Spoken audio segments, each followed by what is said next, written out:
ஆண்டவராகிய இயேசு கிறிஸ்துவின் இரத்தத்தினால மீட்கப்பட்ட தேவ ஜனமே, இந்த நல்ல புதிய மாதத்திற்காக கர்த்தரை ஸ்தோத்திரிக்கிறேன்.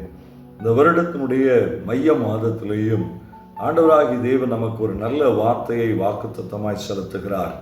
சங்கீதங்களின் புஸ்தகம் 138 அதிகாரம் 8 வசனத்தினுடைய முன்பகுதியிலே அவர் சொல்கிறார், கர்த்தர் எனக்காக யாவையும் செய்து முடிப்பார்.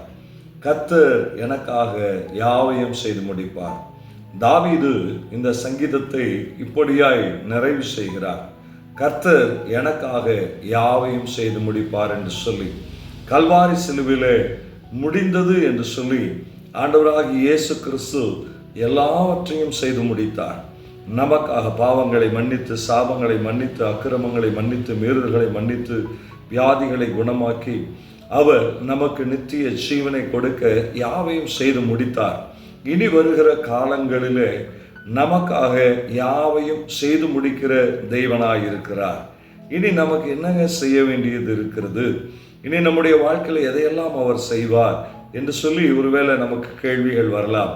பாருங்க, தாவீதினுடைய வாழ்க்கையிலே தாவீதை உயர்த்துவதற்காக எவ்வளவு ஆபத்துக்கள் வந்தபோதும், எவ்வளவு நெருக்கங்கள் வந்தபோதும், சவுலின் மூலமாய் ஈட்டி முகத்துக்கு நேராக வந்தபோதும் அதிலே தப்புவித்து யாவையும் செய்து முடித்தார்.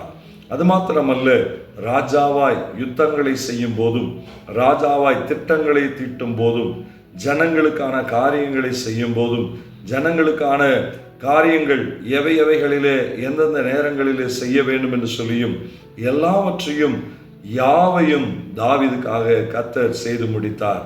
அது மாத்திரமல்ல, அவர் உடன்படிக்கை பெட்டியை எடுத்து வந்ததிலிருந்து உடன்படிக்கையின் ஆசீர்வாதங்களை, உடன்படிக்கை பெட்டியின் ஆசீர்வாதங்களை என்று சொல்லி அவருக்கு யாவையும் செய்து முடித்த தேவனாய் கர்த்தர் இருக்கிறார்.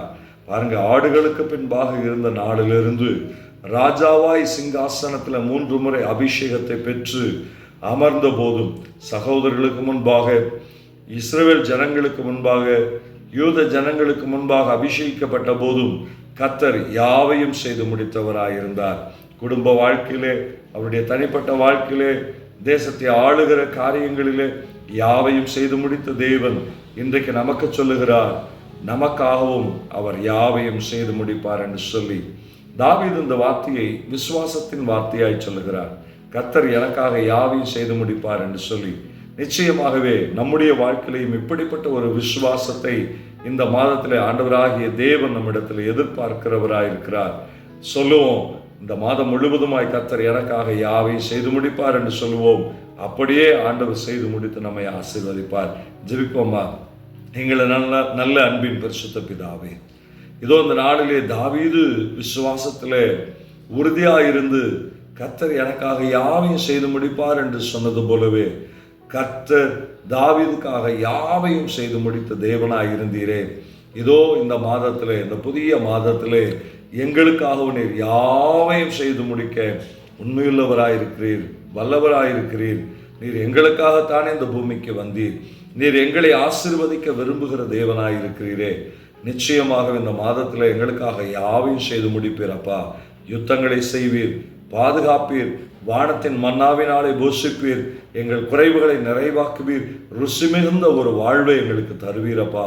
நாங்கள் விசுவாசிக்கிறோம், நீர் எங்களுக்காக இந்த மாதத்தில் யாவையும் செய்து முடித்து ஆசீர்வதிக்கிறவர் என்று சொல்லி விசுவாசிக்கிறோம்ப்பா. நீர் அப்படி செய்கிறதுக்காக நன்றி. என்னோடு கூட இணைந்து ஜெபிக்கிற அத்தனை பேருடைய வாழ்க்கையிலையும் யாவையும் செய்து முடிக்கிறதுக்காக நமக்கு நன்றி செலுத்துகிறோம். இயேசு கிறிஸ்துவின் நல்ல நாமத்தினாலே ஜெபிக்கிறோம் நல்ல பிதாவே. ஆமென், ஆமென். நிச்சயமாகவே கர்த்தர் நமக்காக யாவையும் செய்து முடிப்பார். God bless you. God bless you.